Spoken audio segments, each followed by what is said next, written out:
All right, folks, we are going to talk about how to make salt and pepper shakers out of slabs. Slabs are flat pieces of clay. Now, you can flatten the clay with your hands, or you can roll it with a rolling pin. So you want to take wedged clay. Now, in this case, I am not using wedged clay. I'm not going to be keeping these pieces. So, wedged clay, pound it down. Your camera's going to fall. Stay. I gotta put everything back. Just caused a ruckus. There we go. All right. So I've got my clay in my hand so I don't knock it down. Put it on a canvas, and then you're going to need 2 sticks. These are the sticks with the blue ends.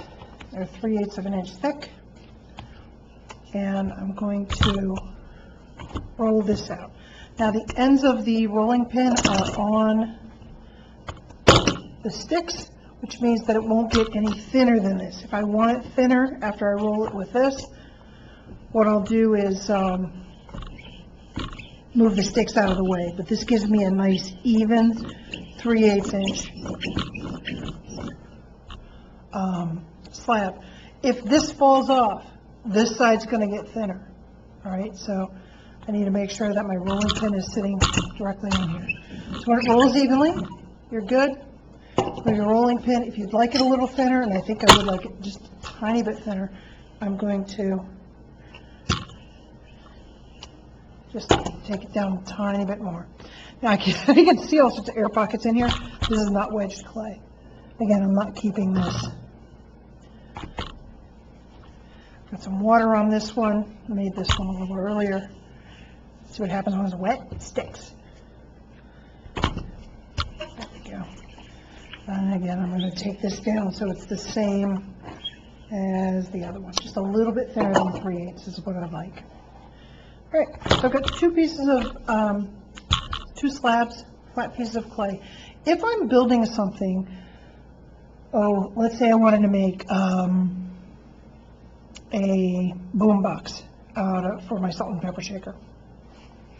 What I would do is make a template on a piece of paper. Move all this stuff out of the way here. So let's say I wanted to make a boom box.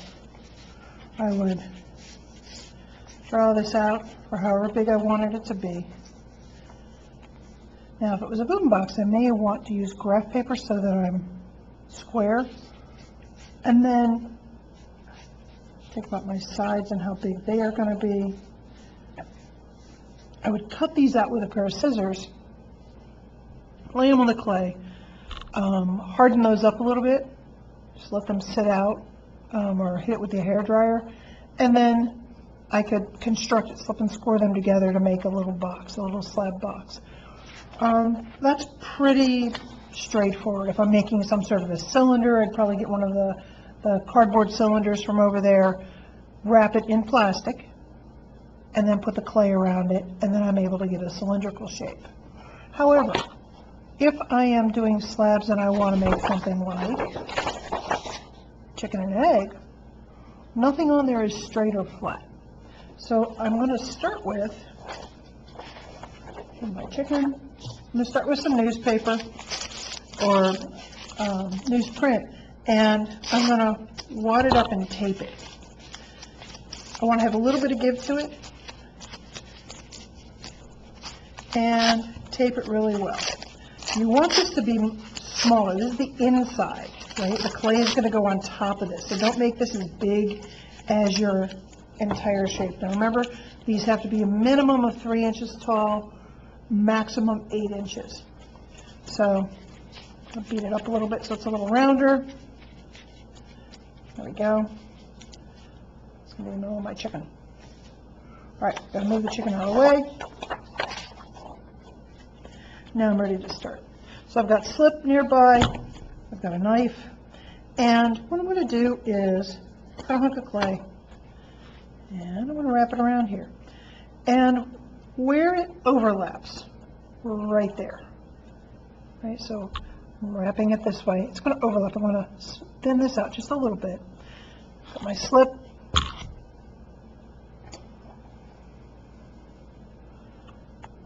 Slip on there. Remember, anywhere you attach clay to clay, you need to slip and score. Make sure that you score the heck out of it. Just like that, not quite enough. Like, you really need to raise a lot of little fingers of clay, right? Everywhere your clay is going to attach, your clay should be soft. If you bend it and it cracks, again, that's your clay talking to you. It says, I need some water, please. Right? Lots of little fingers of clay raised up. So once you raise those fingers of clay, they get smushed together. If you don't press it tight, you're going to get little gaps in there. Those gaps will blow apart in the kiln. So we're going to press it, and then I'm going to press it in nice and tight. Now I have all this excess on the ends. I can kind of taper that down a little bit. I'm going to cut a little out. Press that in. See how that goes? Just press that down. And then I'm going to use a little bit of it to overlap here. Again, slip, score.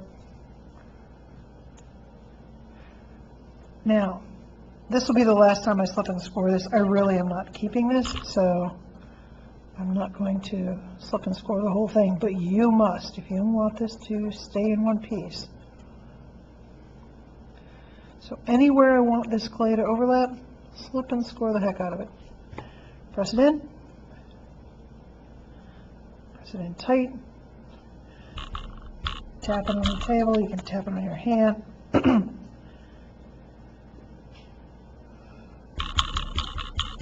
Now I can use a paddle. They're over there. I'm going to tap it with this. Paddle would be better. Should have got one. But tap it. Make sure it's round how I want it to be.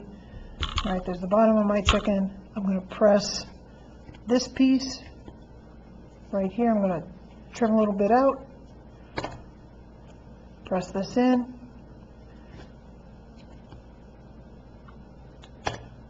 Okay, that's pressed in, and then this is going to overlap it a bit. If I have too much, I can peel that away a little bit.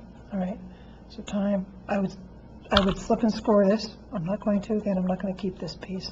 Just an example. I don't want the video to go on forever for you.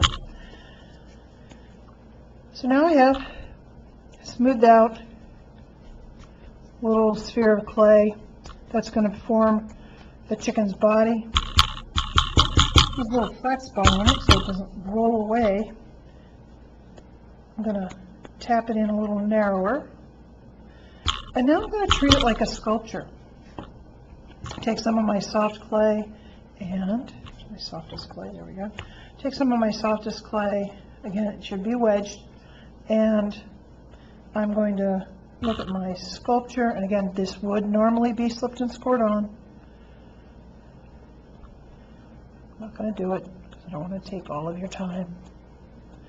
But I'm going to give the chicken a chicken butt right here.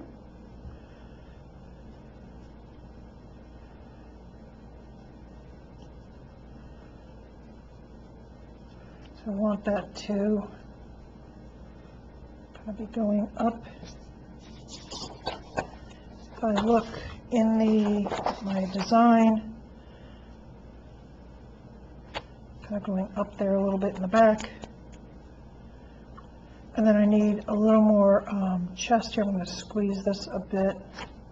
Don't forget that your clay will be talking to you. If it starts to crack while you're working, it says, I need water, please.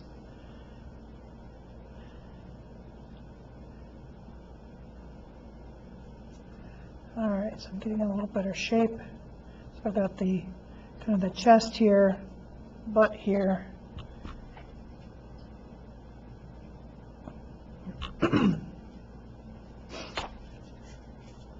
Again, use wedged clay. I'm not even using wedged clay because I'm not keeping this.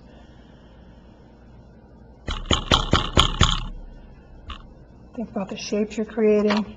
I never try and put on like a perfect shape. This is going to be the tail here, right there. I would slip and score it on. And again, it's not the perfect shape. I'll make it look good, but I don't need it to start that way. I'm going to sculpt it as opposed to try and make the perfect chicken tail and then try and make that happen. That never works out. I'll tell you that. From working with clay for years and years, that just doesn't work out. I see that I've got my tail too far forward. Moving it back.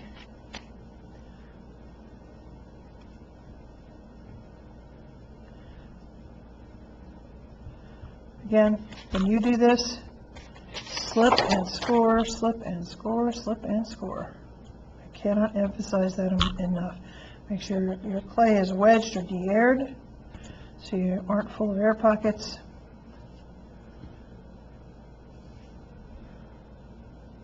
I'll be slipped and scored on. All right, feel a little better about my tail here.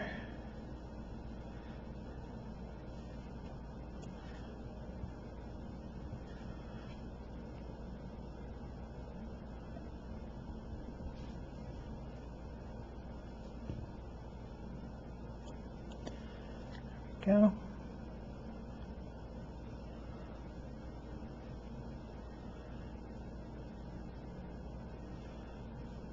All right, so very rough chicken tail, might be too tall. I'll take it down. Yep, definitely too tall.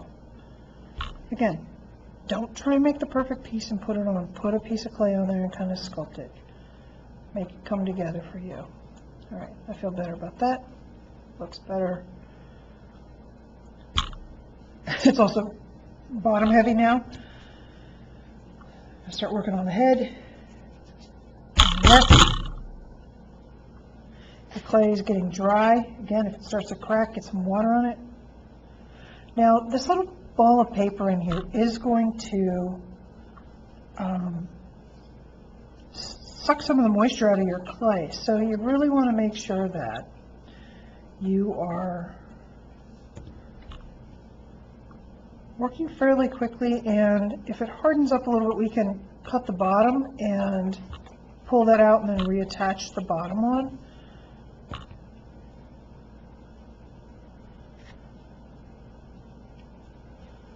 And all this would be slipped and scored. Because you'll see, I'll leave this in the studio for you to look at. It's just going to completely dry out and crack.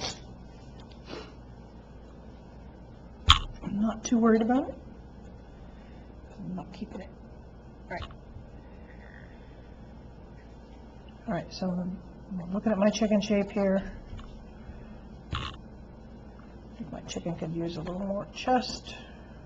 There goes the light.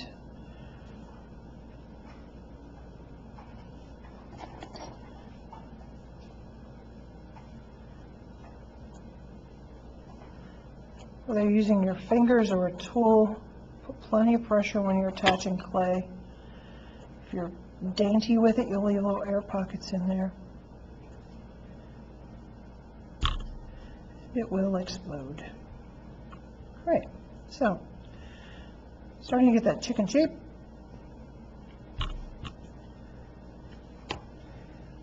Going to raise the tail just a little bit more.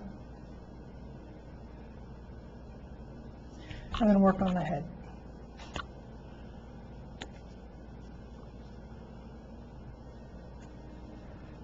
See my shape here? All right, I gotta go turn this light back on.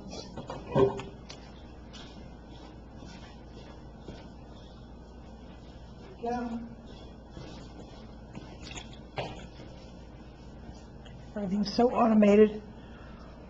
All right. Head. Stick a head right in here. Slip and score, slip and score. I don't think I can say it enough.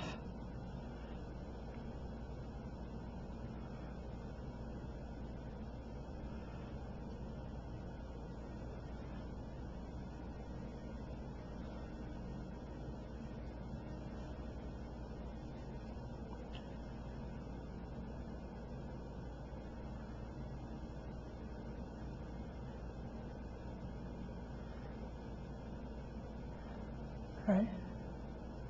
Really rough shape. All right, very, very rough shape. So now I'm going to start refining things. Got a little bit of water to kind of smooth stuff out. I don't want it to crack. I'm taking a look at where it's thick and thin, and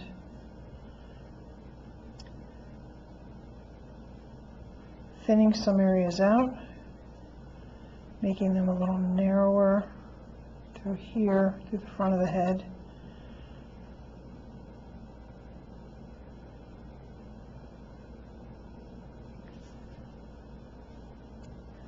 Take away clay as opposed to simply just push it around. If you need to take clay away, if you need something moved, if you push it, it goes somewhere else. So sometimes you just have to cut it out, get it out of there. All right. Beak is way too big. I'll deal with that in a little bit. Yeah, there's my chicken-ish shape. And I have to ask myself,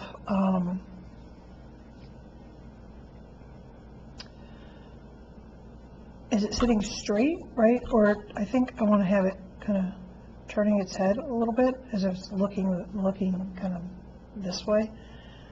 Gives it a little more physical movement to the piece. Again, I'm thinking of this like a sculpture. So I want to consider my sculptures, and especially if I'm doing something that's like an animal or a figure, if you want it to appear a little more animated,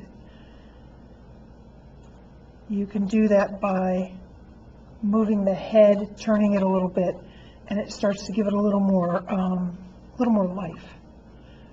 Won't be quite so inanimate.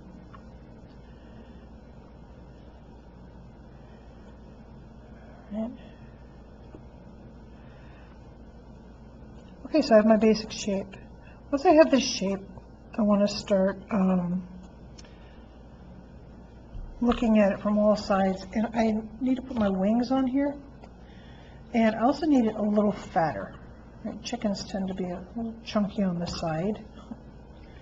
How do I know this? My grandparents had a farm.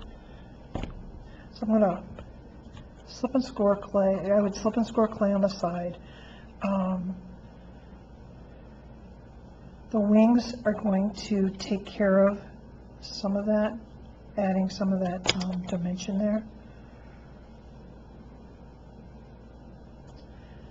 Again, if this wasn't slipped, if this is not slipped and scored on, and if I want it to be something that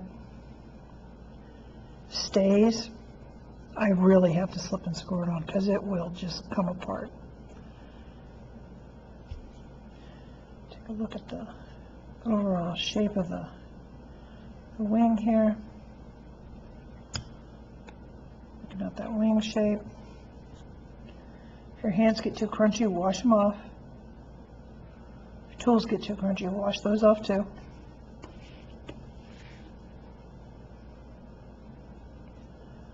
Think about where the wing attaches to the back. Right there. Right, so the little wing.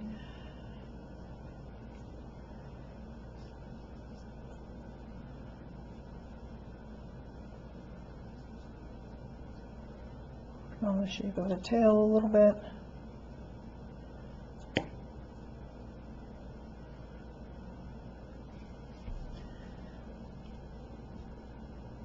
Took a little too much off right there. Make adjustments. Again, it's rare you're going to put something on and it's going to be perfect the first time as you put it on. Be willing to make changes to it once it's on the piece, as opposed to trying to think you can get it right the first time, right? I didn't make that little wing right the first time, but I started to play with it once it was on there and was able to shape it. All right, feeling better about the tail, size of it. I think I need more back here as well, so I'll add a little bit more tail back there. Tail feathers, I should say.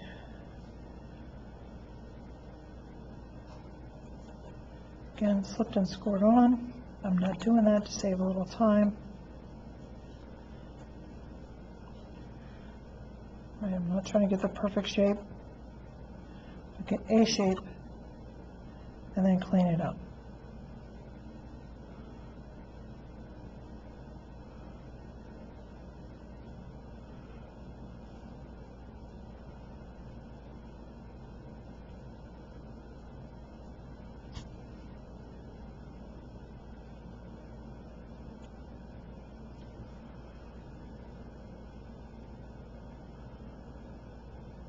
Fine carving and fine details. You'll notice I'm not doing that right yet. This is still pretty rough, right? But you're starting to get the idea. Yeah, we got a chicken going on here. Look at it from the other side. Wing is totally not big enough.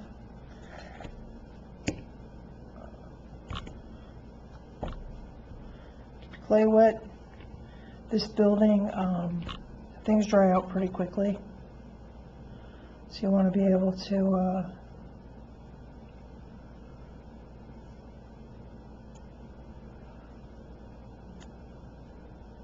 manage your clay so that it doesn't dry out on you. What do I have happening over here? I'm trying to match the sides a little bit. Again, perfectly? No. Leaving that alone. Searching for perfection is going to stop you in your tracks. However, get something good enough, and you can go from there. Then you have something to actually work with. I've seen more people just stop themselves because they're trying to get this perfect shape without giving themselves the opportunity to actually create something.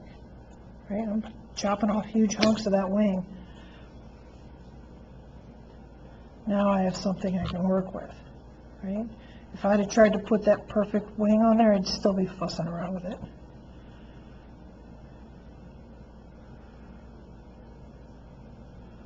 One wing, pull out a little more feather texture here.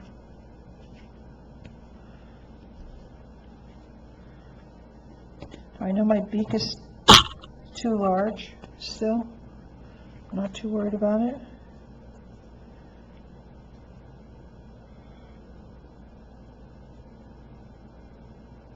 More height up here.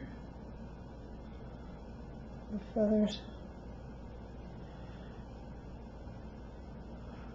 Looking at it from several different sides.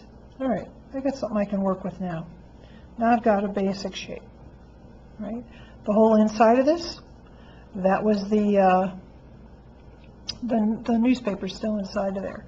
When this hardens up a little bit, I'll be putting a hole in the bottom. I'll be putting the little holes in the top right here for the salt or pepper to come out of. Right now, just playing with my big shapes. Still trying to get those big shapes. Think of your piece just like everything you do in your life. You do the big things first, right?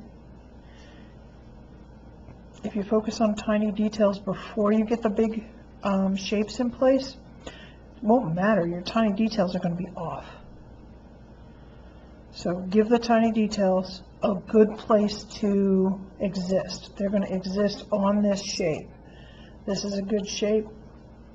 Feeling much better about the, just added a little extra here in the front. I'm going to take a little off the throat. There we go. Kind of thinning the neck out a little bit.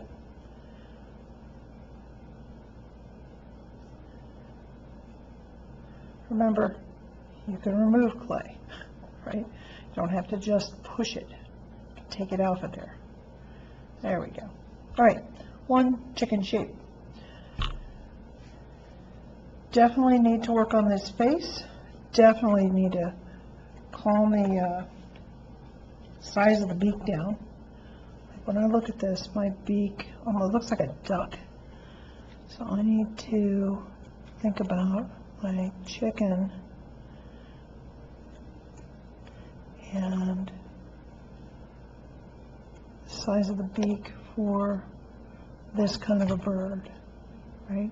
Remember, take things off. You saw how I just cut a whole big chunk off, right off of there. Chickens have different shaped beaks than And ducks are flatter, chickens are kind of rounder.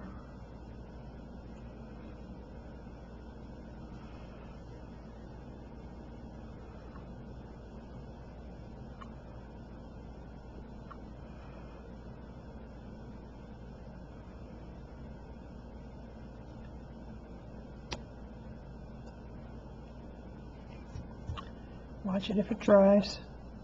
If it starts to crack, remember it's talking to you. Give me water. Well, right now.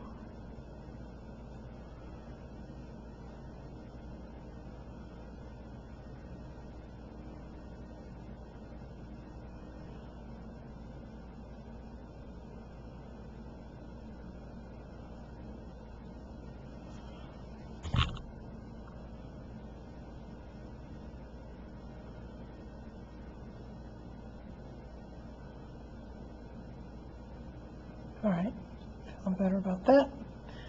Think about my eyes, where they are. Chickens are not prey, they're predators. Or they're not predators, they're prey. So that means that a chicken's eyes are, they're not on the front, they're on the side of the head. That's too far back.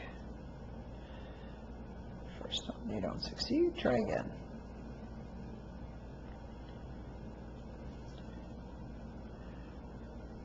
There, that.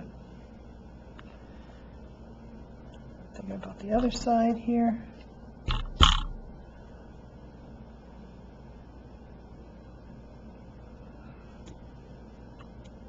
Turn its head a little bit, and then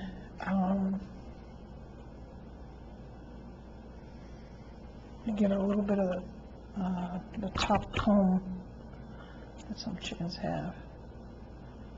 A friend of mine's mom is a silky breeder. It's the kind that look, they look like little Muppets, but I don't know how I'd make one of those out of clay. They're so fluffy.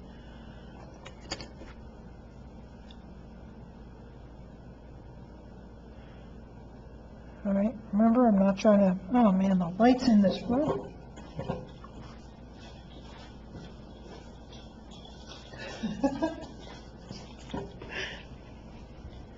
All right, I'm not trying to make the perfect little comb on top of here, but I'm getting a comb on top, and then I will make it look better. But for right now, it's just on there. Now I have something I can play with and start to sculpt.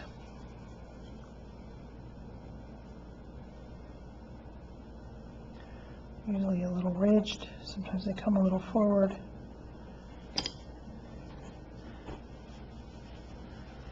Turn this on its side so you can see what's going on here. All right, so I'm starting to get a chicken, little extra bits. Smoothing out some smaller areas with this brush. Now, your brush isn't going to take care of big bumps. It'll take care of tiny ridges, little small things, but don't try and, like, I'm not going to try and smooth this out with a brush because there's big bumps there. I've got to take those out by hand.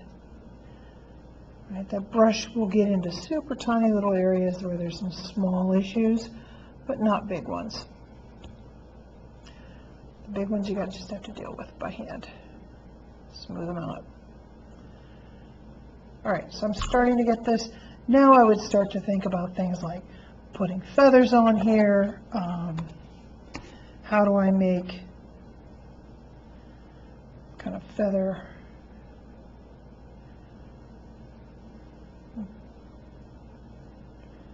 pattern shapes on here maybe?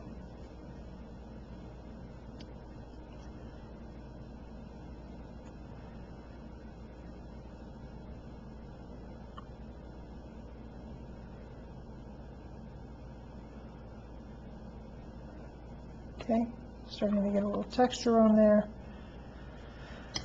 The hole in the bottom, again, that's going to wait till this is a little harder. I do have to make sure I don't have any wobbles. Make sure it's stable.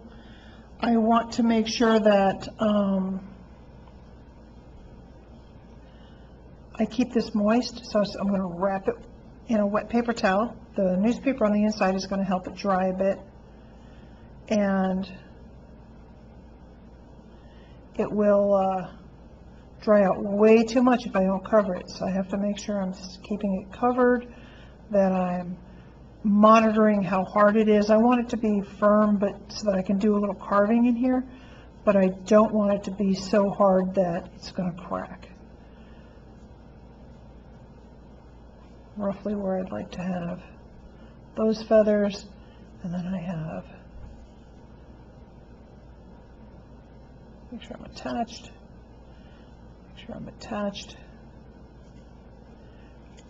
over here, same thing. Thinking about the texture, you have to think about what kind of texture you're going to do. Here, if I'm doing a boom box, I might have a, you know, the texture that's on the speakers. You need to think about that. I'm not as thrilled with the texture on this side, just saying it right now.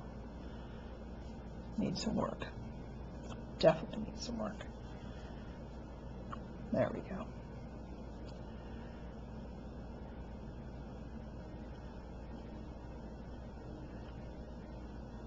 The part about clay is until you're done, or until it gets hard enough, you can pretty much always go back in and work on it a little bit, right? Or add some clay, take some out. There, now I got some texture. Totally not done yet, but I'm moving along. So this is where you're going with your salt and pepper shakers, right? Start with sketches. You get some resources if you need some resources. The hole underneath, I'll pick up some corks, and the corks, what we'll do is we will be cutting a small hole out of here. I'll get some sort of a, make a template or something so you know how big this has to be, right? The newspaper can stay inside when it's fired. The holes on top though, remember that clay shrinks when it dries, and again it shrinks when it's fired. So when I put a hole here, let's say this is for my salt, if I just do that with a needle tool, that's going to close up. I need to make sure that my hole goes all the way in, hit that paper, you can feel it, and widen that out, right? You're going to lose roughly 20, how much? You can lose 7 to 10% in size, depending on how hot we fire these. Now it's not done by any stretch of the imagination, but I am on my way. Not a big fan of the eyes yet. Again, I will find some corks for you all for the bottom of these.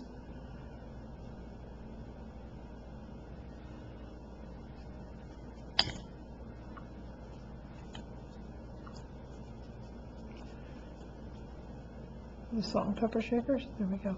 Now, the cork, if I just sit it on there, the cork's going to pop out the bottom, and it's going to make it wobble. So I have to take a tiny bit out around this top edge here, just a little bit, so I can cut the cork so it sits in there and kind of sits in a recess. So this is, I'm just cutting down with a loop tool, a tiny loop tool, just a little bit, so that this area right here is lower. Don't know if you can see that well. This area right here sits a little lower than this top edge right here. Put a little raised lip on there. I can kind of scrape all that away. So there's the hole for the cork, and then this is the kind of inset area that'll keep the allow the cork to not wobble. And you'll be able to get the cork out. Also an important feature. All the features.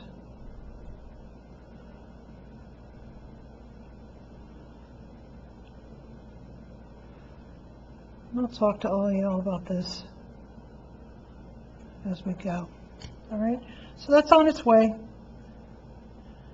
I'll leave it sit in the studio so you can see it. Again, I would say if this was mine and this whole thing was slipped and scored, I think I'd be about halfway done. I really would get in here, clean this up, get some more detail on here. All right, but it's on the way. Start water paper. Start with your sketches. Use some reference photos if you need reference photos.